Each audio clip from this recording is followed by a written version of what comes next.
There's a moment, invisible, brief, but decisive, between what happens to you and what you choose to do next. Most people skip over it. They react, fast, emotionally, without thinking, as if their nervous system is running the show. But the Stoic doesn't live like that. He doesn't let the world push buttons in his mind like he's a machine. He pauses, observes, and responds, not from panic, but from power. You see, reaction is easy, it's automatic, it's what happens when you let the outside dictate your inside. A harsh word, a sudden change, a moment of disrespect, and suddenly you're not thinking, you're flinching. But response? That's different. It's thoughtful, grounded. It's born not from fear, but from clarity. This is the art the Stoics mastered, not controlling the world, but controlling how they met the world. Because in that small space, in that sacred pause between stimulus and action, lives your freedom. The freedom to choose a better response, the freedom to remain still when everything inside you screams to lash out, the freedom to rise above the storm rather than be swept away by it. This episode is about reclaiming that space, about training yourself not to react to life, but to respond with life, with vision, with strength, with wisdom, and in doing so, transform not just how you feel, but who you become. Reaction is impulse, response is power. You're walking through your day, and suddenly something hits you. A rude message, a disrespectful look, an unexpected change of plans, and before your brain even finishes registering what happened, your body is already reacting. Maybe your voice rises, maybe your jaw tightens, maybe you feel heat rising in your chest, the urge to defend yourself, explain yourself, or retaliate. That's the moment most people lose themselves. In a split second, they surrender control. Not to the situation, but to the emotion it triggered. That's what reaction is, a surrender disguised as strength. It feels powerful in the moment, sharp, immediate, charged with energy, but it often leaves damage behind, to your peace, to your relationships, to your sense of self. And worse, it reinforces a habit. When I feel, I must act. But the Stoics saw it differently. They believed real strength begins after the feeling, not in the fire of emotion, but in the space between the spark and your decision. That space is sacred. It's what separates a wild impulse from a conscious response. And it's small, so small you could miss it. But if you slow down, if you become aware of that gap, you'll realize something profound. You are not your reaction. You are the one who observes it, and that awareness alone can change everything. Marcus Aurelius once wrote, "You have power over your mind, not outside events. Realize this, and you will find strength." He wasn't speaking from a place of detachment. He was in the middle of wars, betrayals, pressure. And still, he understood that the real battlefield is internal, not external. Responding is an art. It's not silence out of weakness. It's stillness born from wisdom. It means you've trained your nervous system not to be hijacked by every passing event. It means you've learned to anchor yourself, not in what was said or done, but in how you choose to carry yourself through it. So when something triggers you, the question isn't, how do I fight this? The question is, how do I want to show up in this? Because that changes everything. Suddenly, the person who insulted you no longer holds the remote control to your emotions. The plan that failed no longer defines your value. The moment of chaos becomes an opportunity to practice mastery, not lose it. And let's be honest, no one regrets pausing, but many regret what they said in anger, what they posted in pain, what they did while overwhelmed. Reaction is expensive, but response is powerful because it's deliberate. It's not about suppression, it's about redirection, choosing not just what to say, but whether it's even worth saying, not just what to do, but whether it aligns with who you want to be. So the next time the pressure rises, pause, breathe, watch the reaction come, and let it pass. Then choose your response like an artist chooses a brushstroke, not out of urgency, but intention. Because power isn't in the volume of your voice, it's in the quiet clarity behind your choices. That's how a Stoic lives, not at the mercy of the world, but in mastery of the self. 2. Slow down your nervous system. Most people think clarity is a mindset, but clarity is first a state, and no amount of wisdom or philosophy can land in a nervous system stuck in survival mode. When your body is hijacked by adrenaline, when your breath is shallow and your heart is racing, your brain doesn't care about stoicism. It just wants safety. It's not asking, what's the wisest thing to do here? It's screaming, how do I escape, defend, attack, control? This is why so many of our regrets begin not in thought, but in tension. The Stoics didn't have the neuroscience we do today, but they knew the principle well. Calm is the foundation of control. Epictetus reminded us that no man is free who is not master of himself, and self-mastery begins with regulation.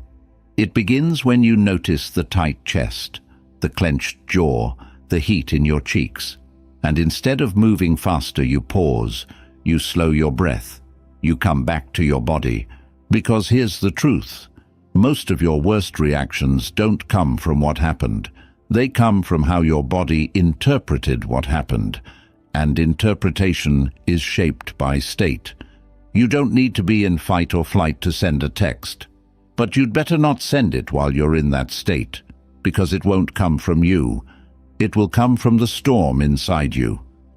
Learning to slow your nervous system is one of the most overlooked Stoic disciplines of all. We imagine the Stoic as someone who remains still in the face of chaos. That stillness isn't just emotional, it's physical. It's the breath, the posture, the decision to wait before speaking, the choice to move slowly when everything wants you to rush. It's a skill, and it can be practiced. The next time you feel triggered, don't force your mind to calm down. Start with your body. Breathe slowly through your nose. Ground your feet. Unclench your fists. Remind your nervous system, there's no tiger here. We're not in danger. We're simply being challenged. The body will believe what you teach it consistently. When you train your system to stay calm in difficult moments, you expand your power. You widen that space between stimulus and response. You make room for wisdom to enter. And most importantly, you stop being someone who is easily moved by every external disturbance. Because the Stoic knows, power isn't found in controlling others, it's in calming yourself. A calm body leads to a clear mind, and a clear mind makes strong choices. It's not just philosophy, it's physiology. So start there, not with big ideas, but with your breath. Because every time you slow down your nervous system, you're not just calming down, you're taking your power back. 3. Time reveals the truth of action. In the heat of a moment, truth is rarely visible. Emotions surge, thoughts race, instincts fire, and yet it's precisely in those moments that we're most tempted to act, quickly, harshly, without reflection. That's the paradox. The more urgent a situation feels, the more necessary it becomes to pause. Because time is not your enemy, it's your ally. Time is what reveals what impulse tries to hide. You've probably noticed this in your own life. A message arrives that feels disrespectful. Your chest tightens, your fingers hover over the keyboard, ready to respond. But if you wait just a little, the tone softens. Not the sender's, but yours. What felt like an attack might simply be a misunderstanding. What seemed like betrayal may reveal itself as someone else's fear, not your failure. That's what time does.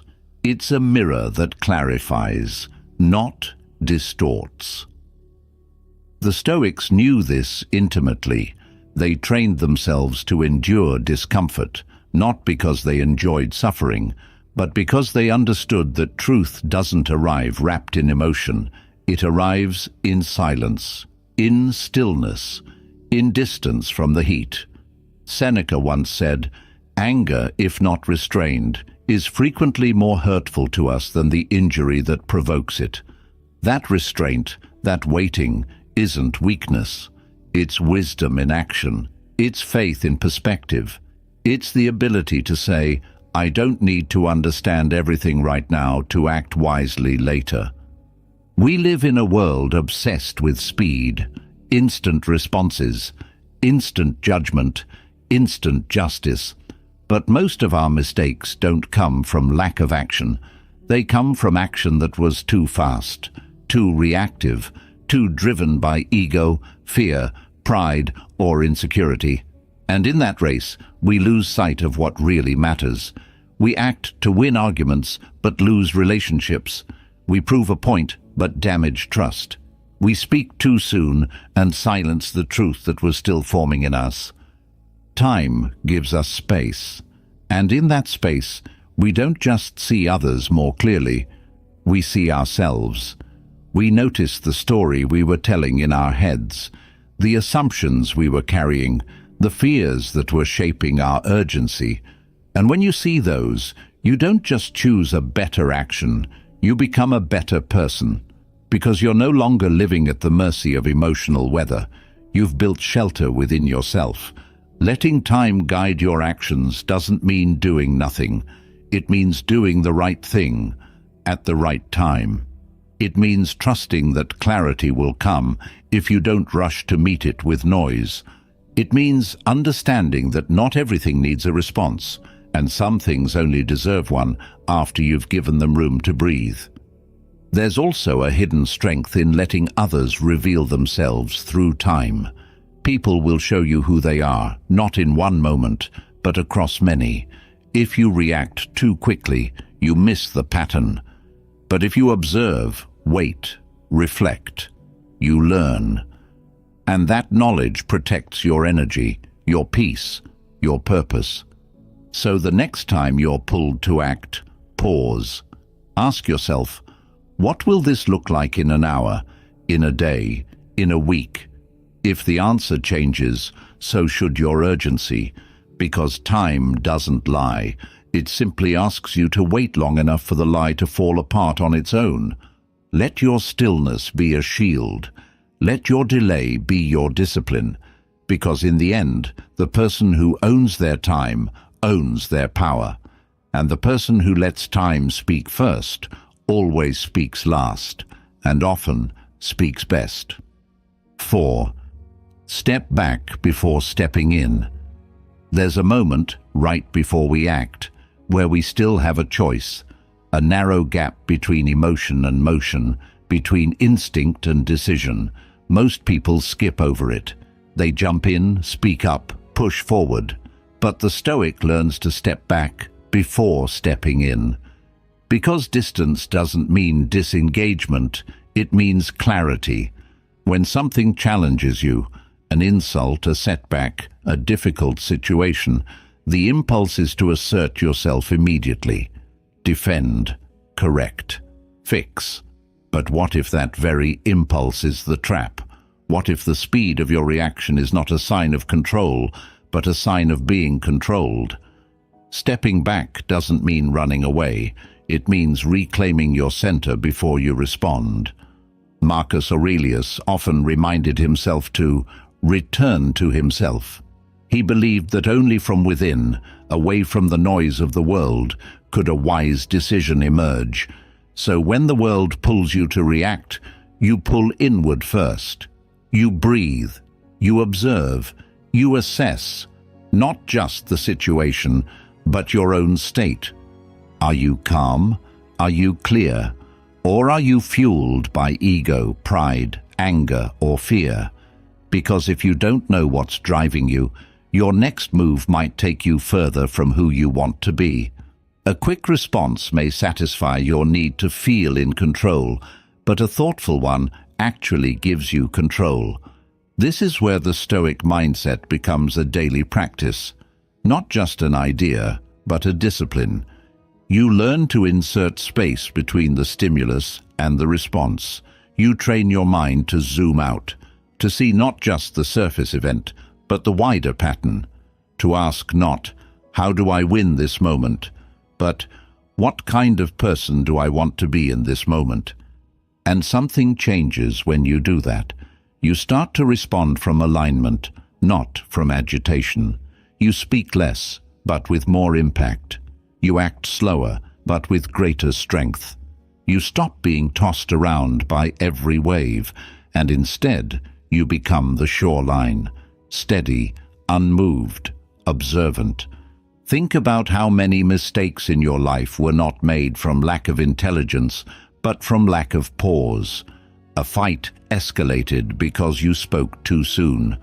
A wrong decision was made because you didn't wait for the full picture. An opportunity was lost because you rushed in without seeing clearly.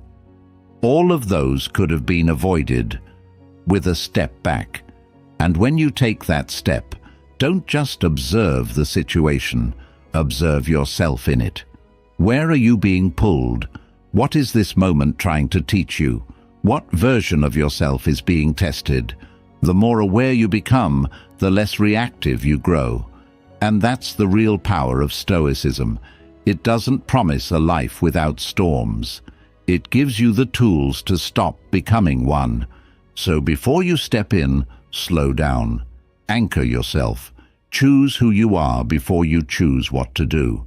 Because when you master the pause, you master the outcome. And no one can take that power from you, not even the chaos outside. 5. Reactivity is a loss of control. Reactivity feels like control until you realize you've lost it. It sneaks in through urgency, disguising itself as strength, as decisiveness, as self-respect. But if you look closely, you'll see it's none of those things. It's not clarity speaking, it's emotion hijacking the wheel. The moment you let anger, insecurity, or ego speak for you, you're no longer leading yourself. You're being led by something you didn't choose. The Stoics warned against this illusion. Epictetus said, "It's not events that disturb people, it's their judgments about them." But when you're reactive, there's no space for judgment, only instinct.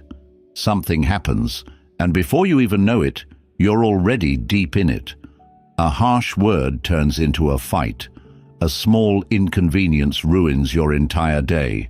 A glance from someone triggers a whole storm of interpretation. That's not awareness. That's automatic behavior. And automatic behavior is how we become slaves to the external. Reactivity, at its core, is the inability to pause. And that pause is everything. It's where growth happens. It's where you regain the power to decide, what kind of person do I want to be right now? Without that pause, you're just reacting to life like a pinball, bouncing from emotion to emotion, moment to moment, without direction or discipline. You may feel like you're asserting yourself, but you're really just exposing your lack of control. Now think of the strongest people you've ever met. Truly strong, not loud, not aggressive, not controlling, but grounded. Calm under pressure, clear when others are chaotic. Do they yell? Do they panic? Do they snap back every time they're provoked? Probably not, because they understand something most don't. That real power is not in how fast you can respond, but in how long you can remain still without losing yourself. Every time you react without reflection, you give your peace away. You hand it over to the moment, to someone else's behavior, to a trigger that may not even belong to you. It's like handing the keys of your mind to a stranger and asking them to drive. And then we wonder why we feel out of balance, why we regret what we said, why we wish we could rewind time and do it differently. But the Stoic knows there's a better way, not by suppressing emotions, but by mastering them, not by pretending you don't feel, but by learning how to feel without becoming consumed. You let the emotion rise, but you don't let it decide. You watch it like a wave, you don't chase it, and you don't resist it. You let it come, and more importantly, you let it go. And this is where discipline becomes essential. You have to train yourself to notice the trigger, to feel the heat rising in your chest, to feel your breath shorten, and then to do something radically different from what your body wants. You pause, you breathe, you return to yourself. You remind your mind, this is a test. I don't need to pass it with rage. I pass it by not being moved. Because what happens next determines who you become, not just how the world sees you, but how you see yourself. Every time you choose not to react, you are reclaiming your integrity. You are proving to yourself that you are not a puppet to the world. You are the author of your actions. And with practice, this becomes your default. You don't chase after every insult. You don't explain yourself to every critic. You don't rise to every provocation, not because you're passive, but because you've outgrown the need to prove anything to people who aren't even grounded themselves. That's freedom. That's mastery. That's Stoicism lived in real time. So remember this. Just because you feel something doesn't mean you have to act on it. Just because someone provokes you doesn't mean they deserve your reaction. And just because the moment feels urgent doesn't mean it's worthy of your peace. Hold your response like it's sacred, because it is. 6. Responding reflects wisdom. Wisdom doesn't shout, it doesn't rush, it doesn't interrupt. Wisdom walks slowly. It listens more than it speaks. It waits before it moves. And in a world where noise is constant and speed is rewarded, responding thoughtfully becomes a rare and revolutionary act. The Stoics didn't just teach this, they lived it. They believed that what separates the wise from the foolish is not knowledge, but discernment, the ability to pause, to reflect, to choose, not just react. Every moment is a test. Every encounter is a mirror, and how you respond to life, especially in difficulty, is how you train your mind to see reality clearly. You can be brilliant and still impulsive.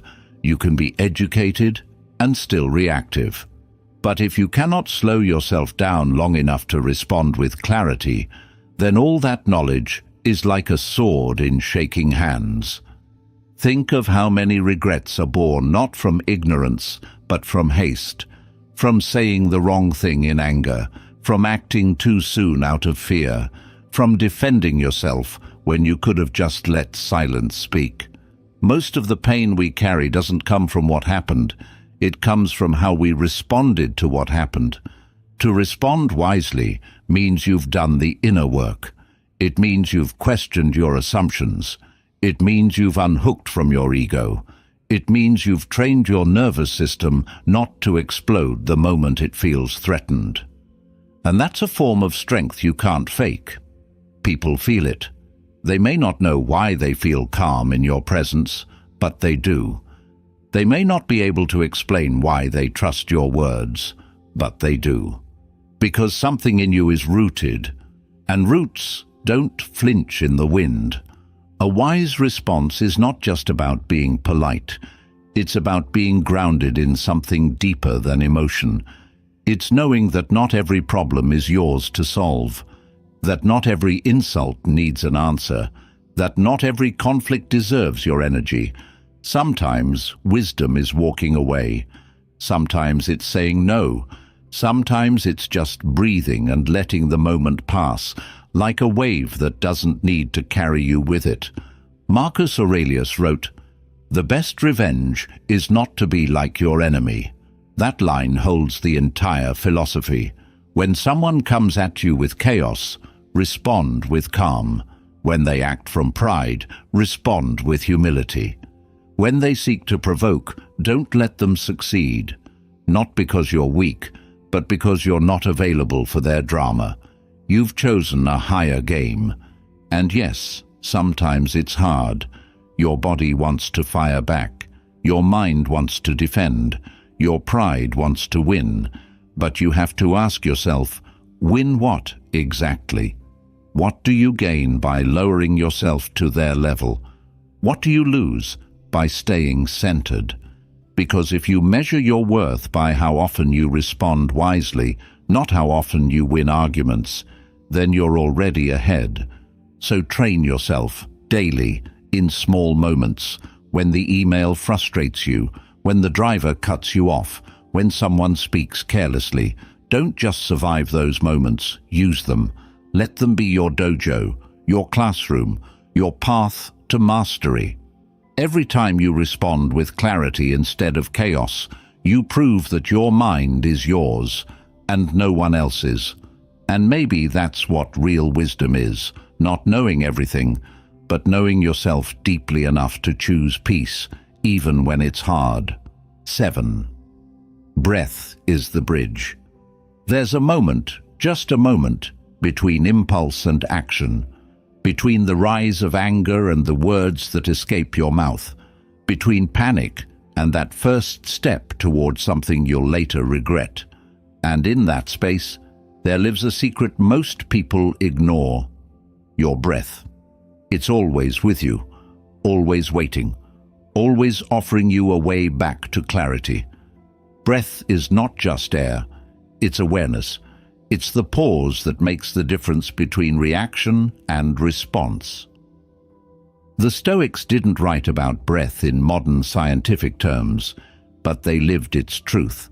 They knew that to master yourself, you must first master your state, and no tool brings you into the present like the breath. When your thoughts are racing, your breath is shallow. When fear grips your mind, your chest tightens. When anger floods your system, your breath becomes fast and erratic. But here's the paradox. While emotion changes breath, breath can also change emotion. A single deep breath can break the pattern.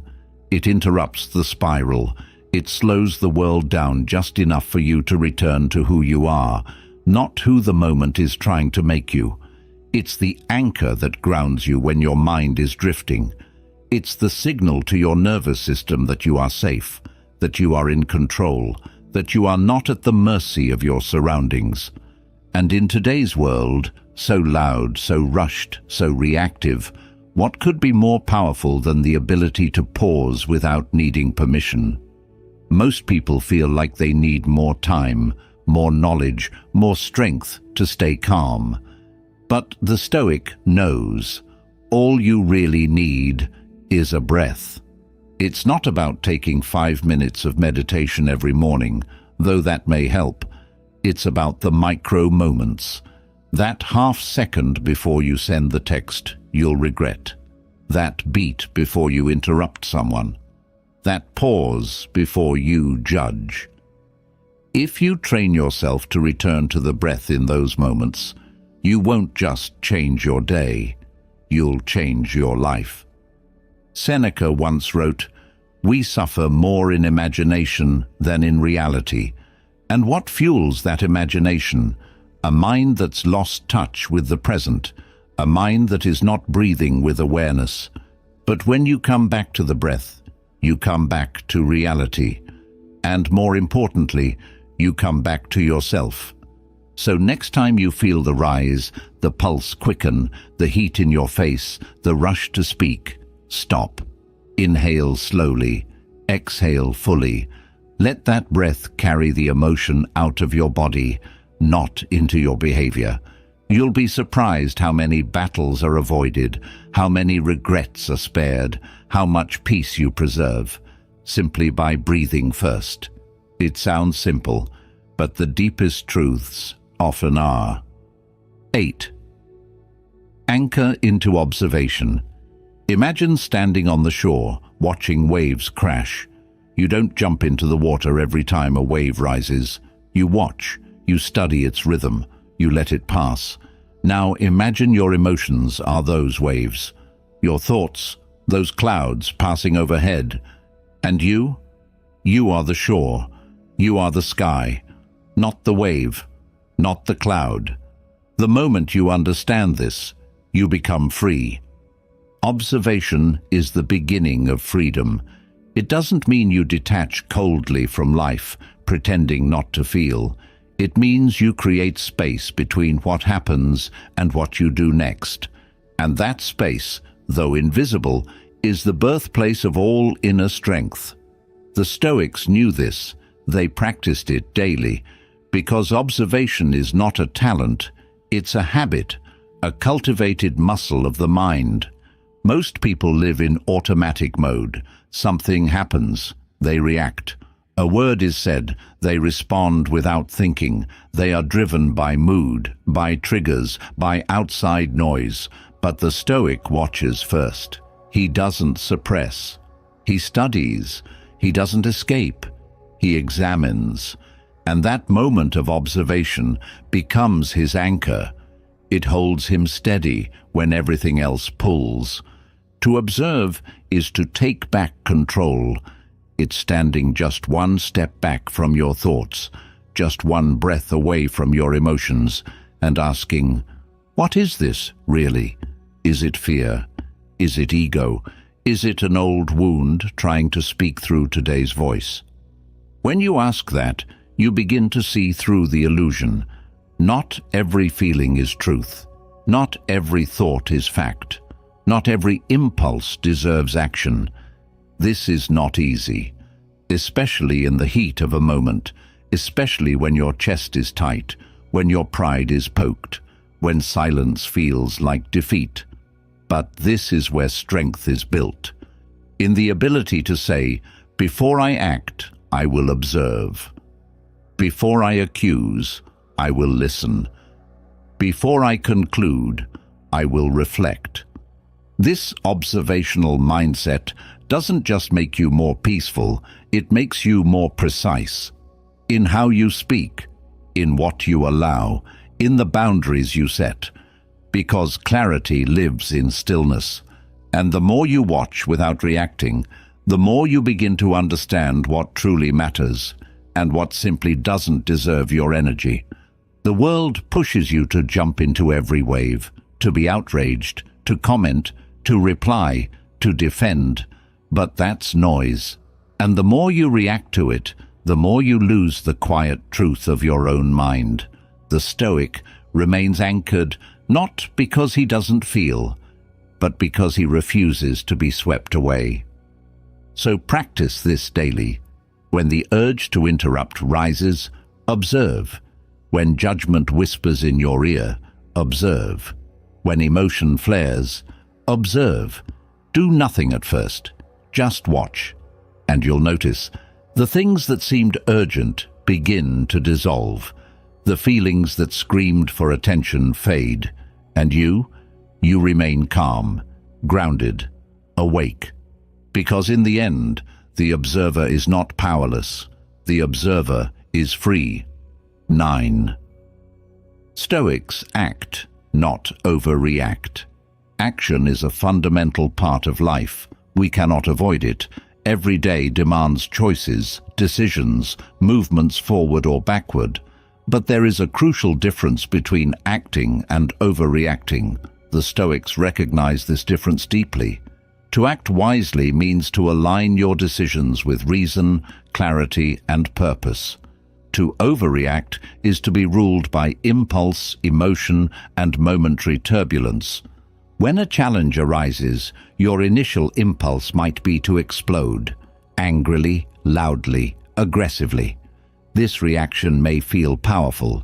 It may momentarily give you a sense of control or release, but it comes at a steep cost.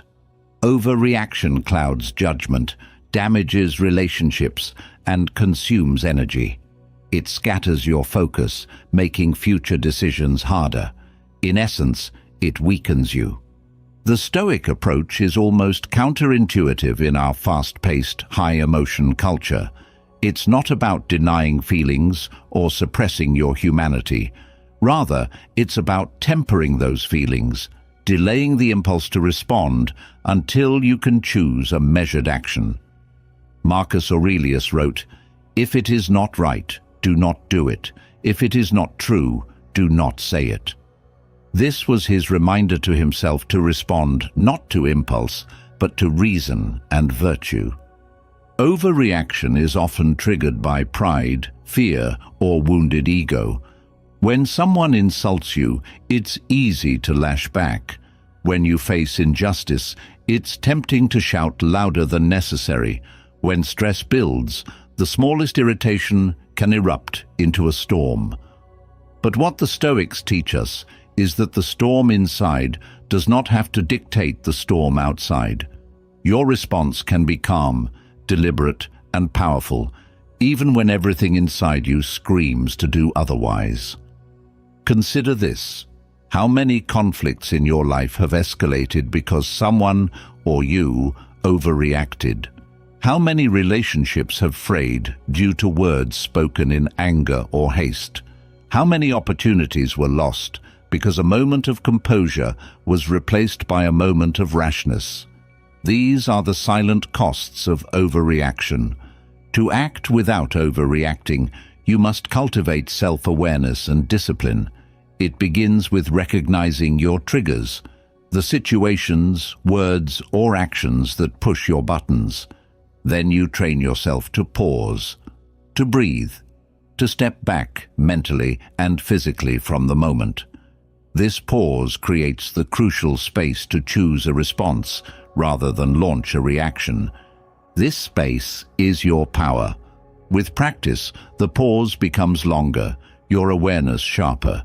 You learn that sometimes the best action is no immediate action at all. Sometimes the wisest move is to listen, to wait, to hold your peace. Strength is not always loud, it's often silent. The strongest people don't always raise their voices. They know when to conserve energy and when to engage. The Stoics also remind us that not every battle is ours to fight. Overreacting wastes precious energy on fights that don't align with our values or goals. Wisdom lies in discernment, choosing which battles merit your attention and which deserve your calm absence. Moreover, acting without overreacting means embracing responsibility. When you respond with composure, you demonstrate mastery over yourself. You show that you are not a slave to circumstance, but an architect of your life. This kind of strength builds trust in others and confidence in yourself. Imagine the transformation in your daily life if you replaced every angry outburst with a measured action. If every moment of frustration was met with patience, every insult with dignity, every setback with resilience, not only would your peace deepen, but your influence would grow. People are drawn to those who remain steady in chaos, the calm in the storm. This is the essence of Stoic action, deliberate, virtuous, and wise. So next time you feel the urge to react explosively, remember that you have a choice. You can act with intention or overreact in impulse. The path of the Stoic is clear. Choose action, choose calm, choose power. Because true mastery is not in controlling the world outside, but in mastering the world inside. 10. Space between stimulus and response is freedom. There is a moment, a brief, almost imperceptible gap between what happens to you and how you choose to respond. It's a space so small that most people don't even notice it, yet it holds the key to your freedom. The Stoics taught that within this space lies the power to decide your path, your peace, and ultimately, your life. Imagine the daily provocations you face: a harsh word from a colleague, a sudden change in plans, a frustrating traffic jam. Your first impulse might be to react immediately, to flare up, to complain, to let your emotions dictate your actions. That impulse is natural, it's primal, but it is also unconscious, and unconscious reactions often lead to regret, broken relationships, and inner turmoil. Now, imagine you have the ability to step into that small space, to slow down your breath, calm your mind, and choose your response consciously. This space is not just time, it's awareness. It's the refuge where your higher self can speak, where your reason can guide, where your values can lead. This is freedom, not freedom from challenges, but freedom within them. Breath is your anchor in this space. A deep, intentional breath signals your nervous system to shift from fight or flight into calm and clarity. It widens the gap between stimulus and response, and with this widening, the power to choose grows. The Stoics didn't promise a life without hardship or provocation. What they promised was the discipline to meet those hardships with wisdom. Marcus Aurelius reminded himself that external events are neither good nor bad, they're indifferent. It is our judgment of them and how we respond that defines our experience. Cultivating this space takes practice. At first, it might feel impossible. Your mind races, your emotions surge, and you want to react. But with repetition, you train your brain to pause, to observe the stimulus, notice the impulse, and create the gap. Over time, that gap becomes a sanctuary of peace. Living in this space means you don't carry every insult as a wound. You don't chase every slight with anger. You don't let every inconvenience steal your calm. Instead, you engage with life thoughtfully, deliberately, and with presence. This is the essence of Stoic strength, the ability to be fully engaged in the moment without being consumed by it, to face the storms of life not as a victim, but as a master of your inner world. Every time you choose the space between stimulus and response, you reclaim your power, you build resilience, you nurture peace, you affirm that no external event can control your inner state unless you allow it. So, the next time life pushes you, take a breath. Find that space. Step into your freedom. Because there, in that small gap, lies the true mastery of self and the beginning of your truest life. We spend much of our lives reacting, often unconsciously, to the endless waves of circumstance, emotion, and expectation. But true mastery lies in the sacred space between what happens and how we choose to meet it. This space is where freedom is born. The Stoics teach us that power is not about controlling the uncontrollable outside us, but about cultivating control within. It is the discipline to pause, to breathe, to observe, and then to respond, not react. It is in these moments that we reclaim our peace, our purpose, and our very selves. Each no you speak without apology, each breath you take before replying, each step you choose to pause instead of charge forward. These are not small acts. They are declarations. Declarations that your life will be led by wisdom, not impulse, by clarity, not chaos, by strength, not surrender. So as you move forward, remember this: your greatest power is in your response. Your truest freedom is in your ability to hold space between stimulus and action, and your deepest peace is found not in a world without challenges, but in a mind that remains calm amidst them. Live deliberately, respond thoughtfully, master yourself. Because in doing so, you don't just survive life, you become the author of a life worth living.